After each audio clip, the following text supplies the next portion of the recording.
It's September 1st, which means it's the first day of Halloween. I want to do a little series where I talk about Halloween movies or horror movies that you totally have never heard of that you should definitely check out. I'm starting with the Roger Corman Poe cycle, the first one that was released in 1960, House of Usher. And the lakes and ponds became black and stagnant,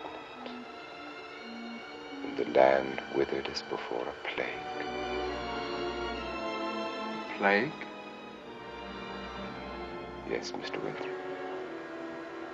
A plague of evil.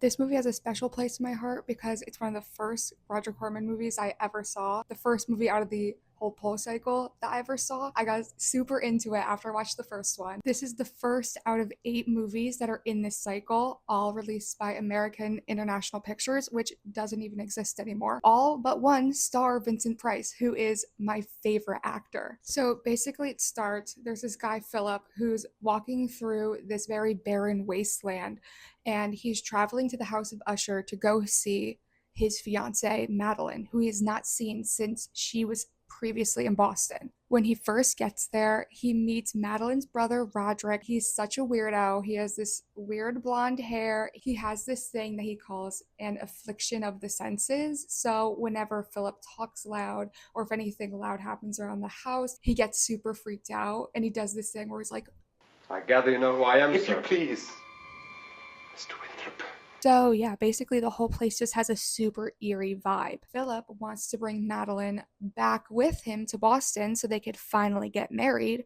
I don't really understand why she would get engaged if she needs to move back in with her weird incestuous brother, but not my place. The house also plays a little bit of a character. It spits out fire when Philip stands close to it, and it just has this super eerie vibe that something is not right. Roderick basically explains later on that his whole family line has been cursed, everyone has gone insane and died, and Roderick does not want Madeline and Philip to get married and have children because then the Usher line will continue and so will the curse. I don't want to give too many spoilers because I'm hoping that some people actually check this movie out. It's so awesome. But what follows is basically this gothic, moody, old 60s horror movie that's so awesome. The whole movie has weird family dynamics.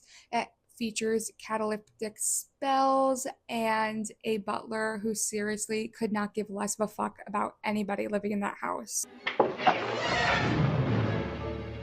What is the meaning of this? One thing that's super awesome about this movie is that the costumes and the sets are insane. Everything